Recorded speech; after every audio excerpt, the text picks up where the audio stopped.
Assalamualaikum warahmatullahi wabarakatuh. Waalaikumsalam warahmatullahi wabarakatuh. Anak sekalian, apa kabarnya? Alhamdulillah, luar biasa. Allah Akbar. Yes. Ya, silakan sebelum kita mulai pelajaran kita berdoa bersama. Pimpin ketua kelasnya.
Junior,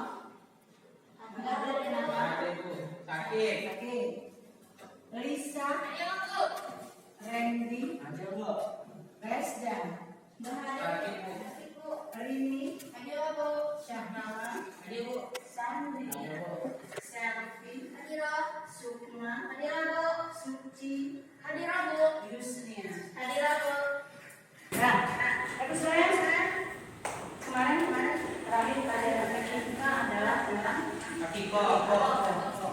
kalian bisa mengetahui definisi tentang akiko. Dan pada hari ini kita akan mempelajari tentang jual beli di dalam materi asing-asing filosofi. Materi itu ada tiga sub materi. Yang pertama jual beli, yang kedua dan yang ketiga jual. Hari ini kita akan bahas apa sih yang dinamakan dengan jual beli. Nah, sebelum masuk ke materi, tentunya silakan perhatikan di depan kelas. Ibu sampaikan dulu apa yang dinamakan dengan kompetensi dasar dalam pelajaran jual beli.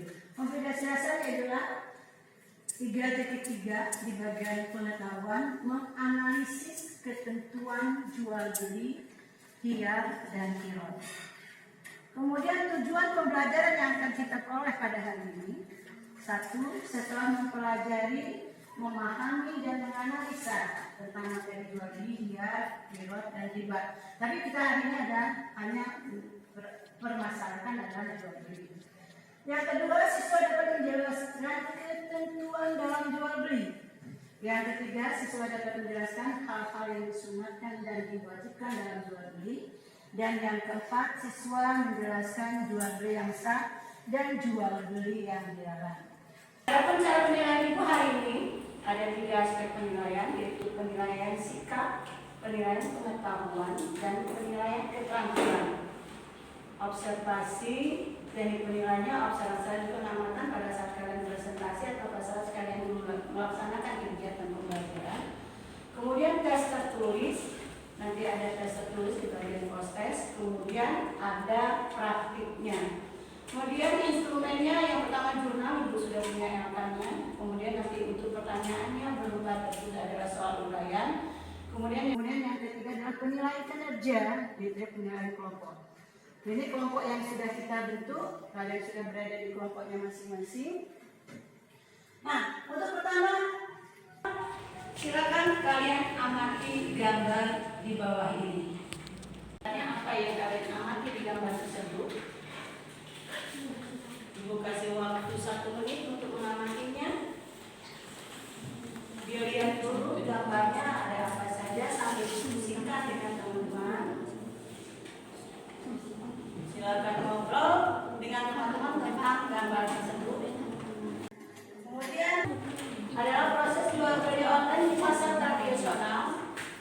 Ya, satu, yang kedua proses jual beli di pasar tradisional di majelisnya. Ya, apa yang bisa kalian lihat di situ, nanti kalian ungkapkan apa sih kaitannya dengan jual beli yang akan kita pelajari. Kemudian foto yang selanjutnya yang terakhir adalah proses jual beli di supermarket. Ya, bahkan kita sekarang sudah banyak supermarket ya yang beredar, tentunya cara jual belinya akan berbeda dengan pasar tradisional. Ya, apa hasil pengamatan tentang gambar 1, gambar 2, dan gambar 3? Silakan siapa yang akan menanggapi dari gambar 1? Oke, kelompok 2. Tiga. Assalamualaikum warahmatullahi wabarakatuh. Gambar tersebut adalah terdapat pasar tradisional dan di situ terlihat ada penjual, pembeli dan barang dagangan. Dan di situ terlihat Pak Jokowi sedang berbelanja di pasar tradisional tersebut. Ya. Selesai. Selesai. Tapi gambar berapa? Silakan siapa yang menanggapi gambar yang kedua? Saya Bu. Ya, kelompok 2. Kami dari kelompok 2. Hasil pengamatan proses jual beli online di pasar tradisional, di situ ada barang berupa sayuran, penjual, pembeli. Hanya bisa melihat dari HP karena proses jual online. Ya, terima kasih. Oke, ada lagi yang gambar ketiga? Ya, silakan. Jadi dari pengamatan kami dari gambar tersebut, ada pembeli yang mengelilingi barang. Ada seorang yang membayar uang di kasir dan kasir menghitung barang-barang yang dibeli. Jadi di situ ada pembeli, barang, dan kasir. Kasih. Ya, terima kasih. Saya kita beri tepuk tangan untuk kita semua. Ya, berarti dari pengamatan kalian itu adalah proses jual beli yang berbeda yang kita lakukan setiap hari di kebiasaan kita sehari-hari. Dan nanti sekalian, kalau hasil pengamatan kalian itu betul semua, baik kelompok 2, kelompok 3, kelompok 2 maupun kelompok 1. Kalau tadi sudah mengamati gambar anak-anak, sekarang ibu ingin kalian maju 2 orang untuk memperagakan bagaimana cara jual beli. Di sini sudah ada barangnya. Silakan siapa yang mau maju ke depan.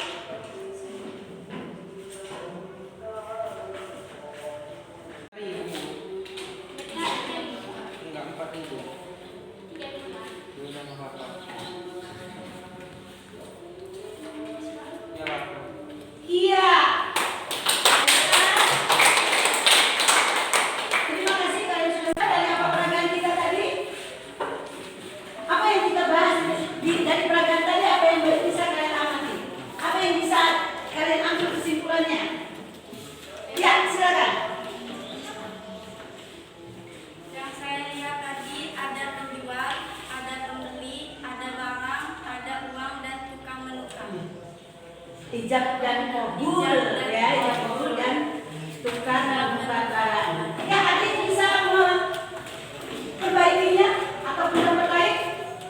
Berarti ada 2 dari peragaan tersebut, ada 2 kompetensi yang bisa kita ambil. Yang pertama adalah pengertian jual beli, yang kedua adalah rukun jual beli. Ya, silakan ada yang bisa menyampaikan?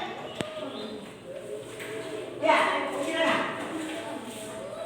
Ada pedagang, ada pembeli, dan ada barang, dan tawar menawar dan ijab kabul. Ya, ada uangnya tadi? Ada uangnya. Berarti itu termasuk dalam rukun jual beli. Rukun jual beli. Kalau pengertiannya dari situ bisa diambil nggak? Pengertiannya, ayo siapa yang bisa? Pengertiannya? Pengertiannya adalah tukar menukar ya, barang, tukar menukar barang, tukar menukar barang dengan uang. uang. Nah, untuk lebih jelasnya kembali, ini akan ibu bagikan kertas kelompoknya. Ya. Nah, anak sekalian, itu ada pertanyaan. Silakan diskusikan. Kasih waktu 10 menit. Kemudian kalian presentasikan apa hasil diskusinya. Ya, silakan.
yang bertanyakan?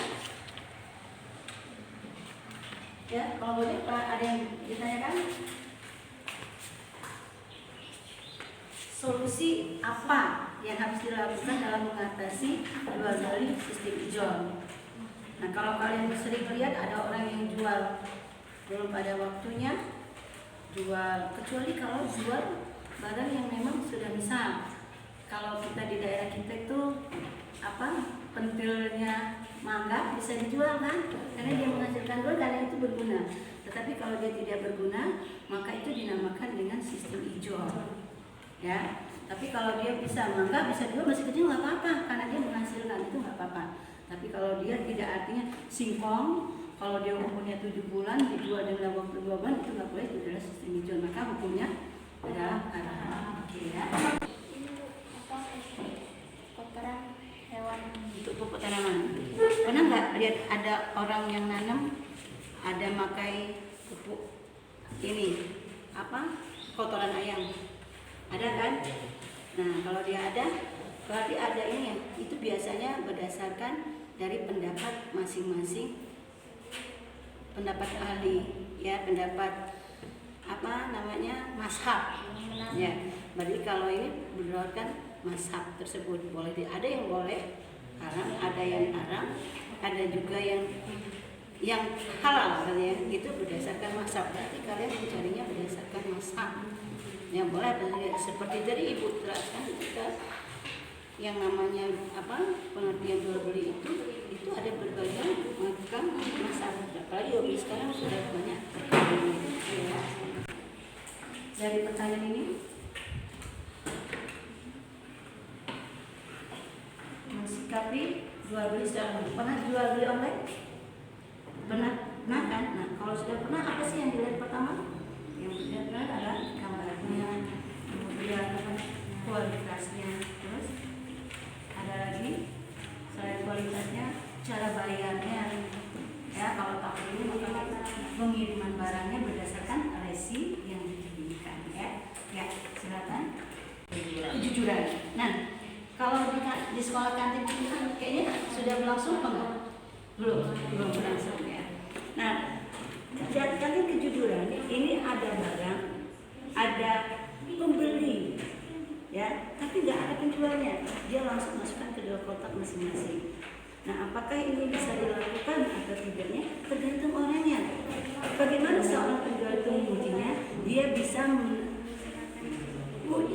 bisa menggunakan CCTV, kemudian dia bisa mengecek barangnya sesuai dengan uang yang didapat dengan barang yang keluar, gitu ya.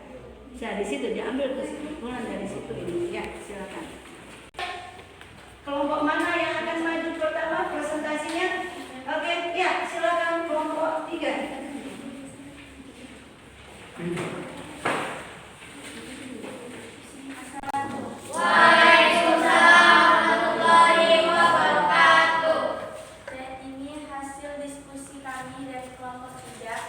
Pertanyaannya adalah bagaimana hukum jual beli di kantin kejujuran yang juga mempunyai tujuan untuk menguji kejujuran siswa dalam jual beli di sekolah yang sudah berlaku di beberapa lembaga pendidikan tertentu, di mana jual beli ini tidak dipenuhi syarat dan rukun jual beli, di mana penjual tidak berada di tempat atau majelis jual beli tersebut. Jawabannya adalah 1. Menguji kejujuran siswa dalam jual beli di sekolah dengan menggunakan kantin kejujuran. 2. Menghalalkan jual beli dan menghindari riba. 3. Syarat dan rukun jual belinya, di mana penjual tidak berada di tempat atau majelis jual beli tersebut. Hukumnya halal dan berdosa bagi yang berbohong atau tidak jujur dalam pembeliannya. Baik teman-teman, apakah ada yang ingin bertanya? Dipersilakan. Yang ingin bertanya, dipersilahkan. Ya, Sukma. Saya ingin bertanya untuk kelompok 3. Bagaimana cara mengetes siswa dalam kejujuran berbelanja? Sekian, terima kasih. Baik, saya akan menjawab pertanyaan dari Sukma. Bagaimana mengetes siswa agar siswa siswa dalam peninjauan belajarnya. Dengan menggunakan bantuan dari CCTV dan menghitung ulang barang yang laku terjual dan dengan menyesuaikan atau tidak dengan hasil barang jualan tersebut. Terima kasih. Oke. Ya, kita mulai. Dua, nomor 3. Ya, silakan. Siapa lagi yang akan presentasi ke depannya? Silakan.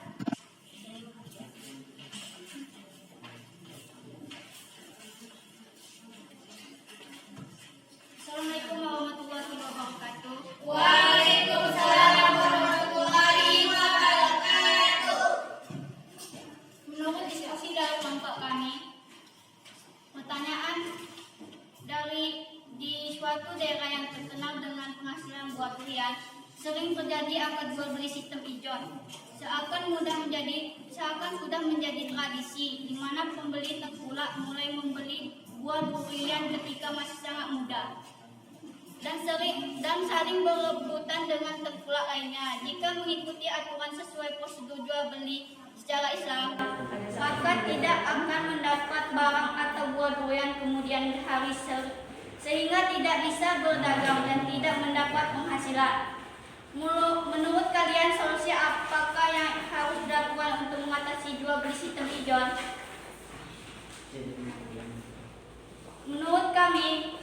Menurut diskusi dari kami, jual beli sistem ijon tersebut belum waktunya untuk panen. Menurut kami, solusi yang harus dilaksanakan adalah ada suatu usaha yang bergerak di bidang penampung hasil kebun, hasil panen petani supaya terhindar dari sistem ijon. Contohnya Muhammadiyah atau pemberdayaan masyarakat harus bekerja dengan majelis ekonomi membuat semacam badan usaha milik Muhammadiyah di bidang agro yang khusus. Lembaga tersebut bisa menampung, memberi modal, dan membeli hasil dari petani setempat. BUMN bisa membuat jaringan dan bekerja sama dengan siapa saja yang memiliki kepedulian pada nasib petani. Sekian dari kami. Adakah kawan-kawan yang ingin bertanya? Coba saya ingin bertanya. Ya, silakan. Saya pernah mendengar seorang petani singkong. Saya pernah mendengar seorang petani singkong menjual singkongnya yang berusia 2 bulan, sedangkan singkong tersebut harus berusia 7 bulan lebih untuk siap panen. Apakah sah singkong tersebut dijual? Kami akan menjawab dari kelompok 3. Seharusnya singkong dipanen setelah berbulan dan dijual ke pembelinya sebelum waktunya. Dan apabila singkong dijual berusia 2 bulan, termasuk dalam sistem ijon. Dan sistem ijon itu hukumnya adalah haram. Dan solusi kami harus membentuk badan usaha yang bisa menampung hasil panen singkong tersebut supaya terhindar dari sistem jual ijon. Terima kasih.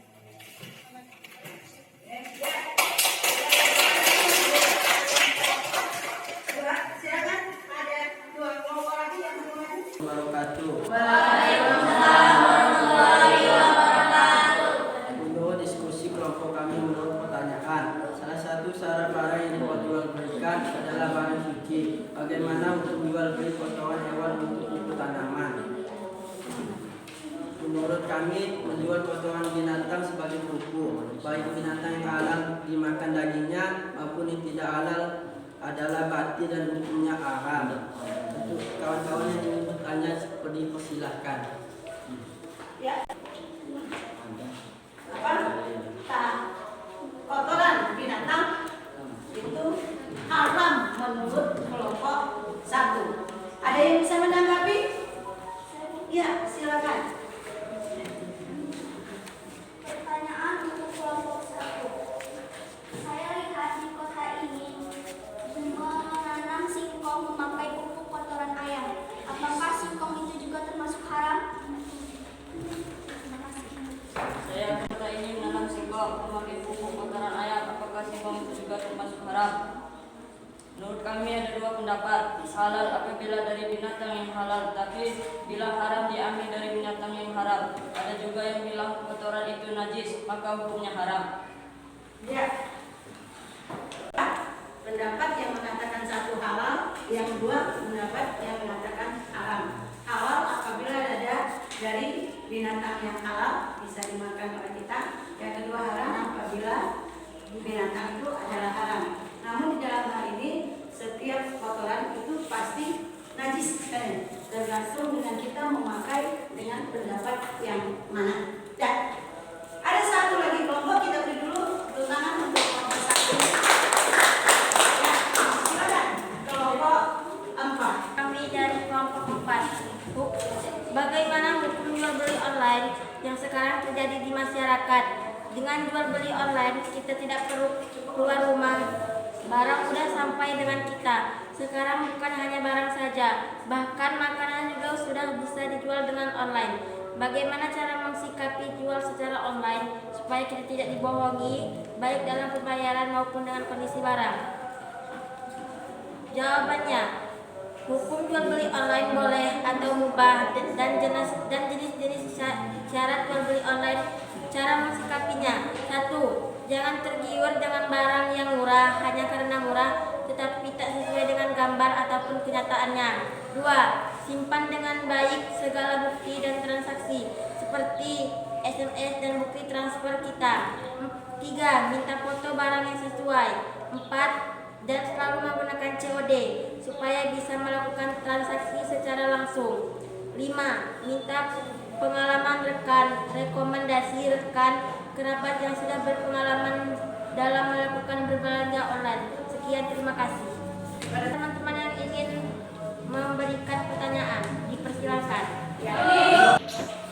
Saya sering membeli barang di internet, lalu saya melakukan konfirmasi pembelian. Kemudian saya mengirimkan uang melalui transfer bank. Lalu saya mengonfirmasi pembayaran saya dan pihak penjual mengirimkan konfirmasinya melalui email. Apakah jual beli online seperti itu dibolehkan atau tidak? Apa landasan hukumnya dan apa hadis yang mengiaskan tentang jual beli? Terima kasih.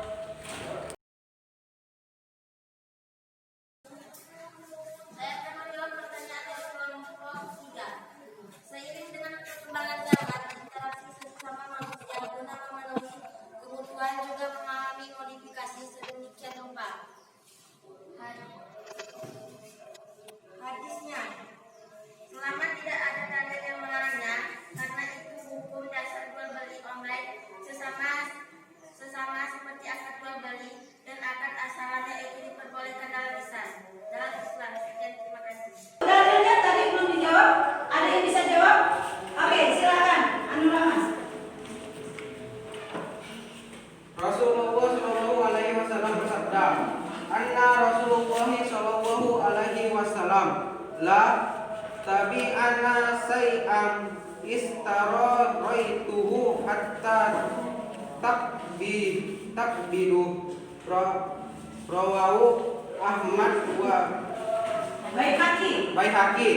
Artinya, Nabi Shallallahu Alaihi Wasallam telah bersabda, janganlah engkau menjual sesuatu yang baru saja engkau beli, sehingga engkau memegang barang itu.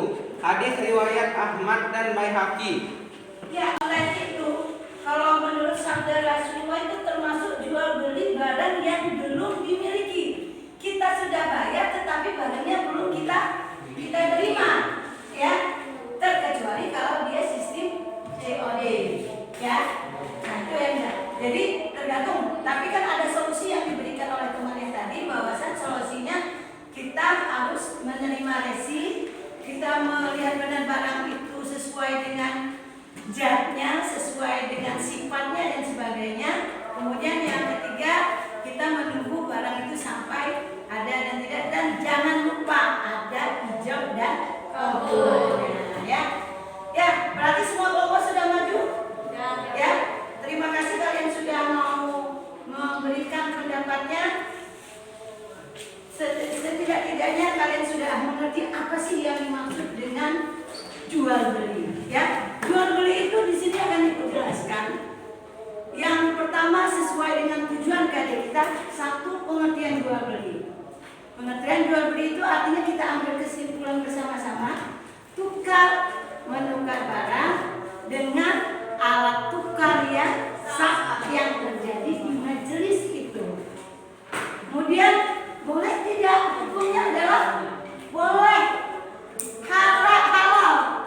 Ya, jual beli yang mana dulu yang halal dan mana dulu yang haram. Karena ada macam-macam jual beli yang haram maupun halal. Kemudian yang ketiga, kita akan ambil putusannya adalah yang dinamakan rukun jual beli. Rukun jual beli itu ada 4. Yang pertama ada penjual dan pembeli. Yang kedua ada barang yang dijualkan, diperjualbelikan, ada nilai tukar atau uang yang kita gunakan. Kemudian yang keempat adalah ijab qabul. Yang mana ijab qabul? Saya bayar barang ini dengan harga seperti tadi. Nah, ada praktek di depan ya. Tadi ada ininya. Kemudian syarat jual beli, syarat penjual dan pembeli. Boleh nggak yang jual itu anak-anak? Boleh nggak? Nggak boleh. Karena dia belum balik. Ya, atau ada anak yang kita suruh belanja di warung, kemudian bawa duit, boleh nggak? Sebetulnya nggak boleh dulu anak-anak yang jual beli. Kenapa? Karena dia tidak mengerti berapa sisa uangnya, berapa barang harganya dan sebagainya. Dia belum. Jadi yang seharusnya jual beli itu adalah orang-orang yang sudah dewasa. Kemudian yang kedua berakal sehat. Jadi kalau orang gila nggak boleh beli. Ya, ada tuh di pasar, ada orang gila dia lawan kalau lewat makanan dia ambil aja. Paling orang, wah iya, padahal itu nggak boleh kita lakukan ya. Kalau orang ini nggak boleh. Jadi orang yang berakal sehat yang bisa. Bukan pemboros. Kita beli barang itu, memang barang itu kita pergunakan, kita manfaatkan. Jangan beli barang yang tidak kita manfaatkan. Artinya itu merupakan keborosan. Ya, bisa. Di rumah saya cabai banyak karena cabai murah, saya beli lagi. Itu sebenarnya pemborosan. Tapi ada lagi solusi, enggak pemborosan karena bisa diawetkan dengan cara digreen dan sebagainya. Oke, sekarang beli alat elektronik bisa. Kita nggak punya listrik, tapi kita beli kulkas. Ya berarti itu pemborosan. Kemudian kita beli itu bukan paksaan. Kamu harus beli ini, itu dipaksa, nggak boleh. Ya, itu adalah syarat daripada penjual dan pembeli. Kemudian syarat barangnya. Yang syarat pertama suci barang itu, ya, suci, tidak terkena najis, halal untuk dimakan, ya. Kemudian dua bermanfaat bagi barang yang kita gunakan untuk keperluan kita, tidak pemborosan. Yang ketiga milik sendiri, jangan beli dari orang lain. Atau jangan beli milik orang lain. Ayam lewat, wah kamu mau nggak? Lagi beli ayam itu punya si Aan apa bukan ayamnya? Ya, karena bukan milik, tapi belilah barang yang memang milik kita pribadi yang kita jual belikan. Kemudian yang keempat, barang yang dijual dapat dikuasai oleh pembeli. Jangan barang yang liar. Kalau barangnya kita nggak boleh, harus bisa kita bisa dikuasai oleh pembeli. Kemudian yang keempat adalah macam-macam jual beli. Ada jual beli yang terlarang.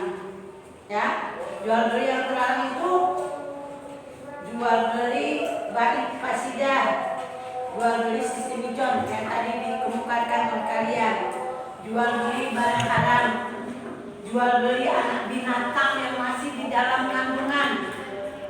Beli kerbau tapi anak kerbaunya masih dalam kandungnya. Ada nggak yang bisa menjamin kerbau itu masih hidup?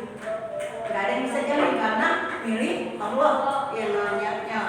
Kemudian jual beli sperma hewan.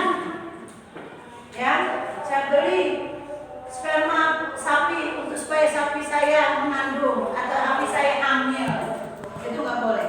Jual beli barang yang belum dimiliki. Nah, jual beli barang yang belum jelas. Nah, seperti tadi teman kalian mengatakan jualan online. Barangnya jelas apa enggak?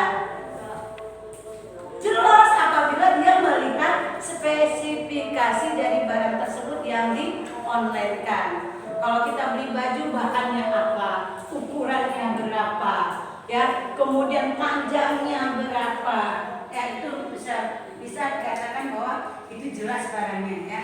Tapi sampai dengan kita tidak jelas atau tidak, itulah resiko bagaimana cara kita menghindari jual beli dengan online. Kemudian jual beli yang sah hukumnya tetapi dilarang agama. Apa tuh? Satu, jual beli pada saat khutbah Jumat. Nih, yang laki-laki. Kalau orang masih khutbah Jumat, jangan sekali-sekali kalian melakukan transaksi jual beli. Kan itu kan haram. Kenapa?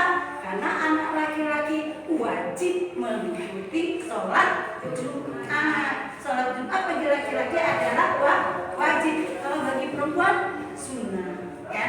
Kemudian jual beli dengan cara menghadang di jalan sebelum sampai ke pasar. Tuh di belakang ibu itu ada orang jual ikan, belum sampai ke pasar udah dihadang. Ada kafe-kafe tua jual ikannya murah sekali. Padahal kalau dia jual di pasar tuh harganya sampai 30.000, dia jual di hadang di pom itu cuma 15.000. Siapa yang berdosa? Pembelinya berdosa.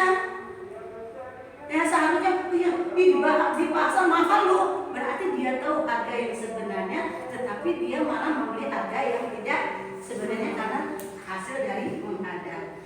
Jual beli dengan cara mengurangi ukuran atau timbangan. Bilang, Bu ini sekilo, Bu sekilo. Ini gulanya harga sekilonya 12.000. Di tempat orang harganya 13.000. Murah tempat saya. Kita sampai di rumah setelah dikilo bukan 1 kilo tetapi malah 9 on. Nah itu yang tidak boleh. Kemudian yang ketiga, jual beli dengan cara mengurangi timbangan, ya itu artinya. Nah kemudian jual beli dengan cara mengecoh. Coba apa dengan cara mengecoh? Jual beli dengan cara mengecoh. Jual beli yang saya lihat jual buah buku, di atasnya yang bagus-bagus. Cicip Bu, dukunya manis-manis, segitu dicicip memang manis. Segitu minta 2 kilo, dia ambil dari bawah, di bawahnya yang busuk-busuk yang nggak manis. Nah itu adalah jual beli cara mengecoh. Kemudian yang terakhir macam-macam jual belinya adalah jual beli yang barang masih ditawar orang lain. Ya, bisa. Nih, si Randy jual pena, ibu beli. Nih, berapa penanya? 2.000 Bu. Katanya, bisa Bu tawar 1.500, dateng sih. Betak Rini. Udah, Randy berapa kamu jual? Langsung nggak boleh. Harus nunggu dulu ibu selesai, baru Rininya bisa menawar atau mau beli dengan seharga itu. Nah, berarti dalam kehidupan kita sehari-hari tentang jual beli, kita introspeksi diri masing-masing, apakah sudah sesuai dengan syariat Islam? Ya, jadi itulah kesimpulan dari pembelajaran kita. Pertama adalah tentang rukun jual beli. Yang keempat tentang syarat jual beli. Yang kelima tentang macam-macam jual beli. Nah, nanti sekalian, untuk terakhir ibu akan mengambil nilai apakah sesuai dengan sudah tercapainya kondisi daripada KD kita, tujuan yang dipakai KD. Ini ada soal, silakan kalian lihat di layar tentang proses. Ya, silakan ditulis dalam buku latihannya. Bisa.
marilah kita tutup pelajaran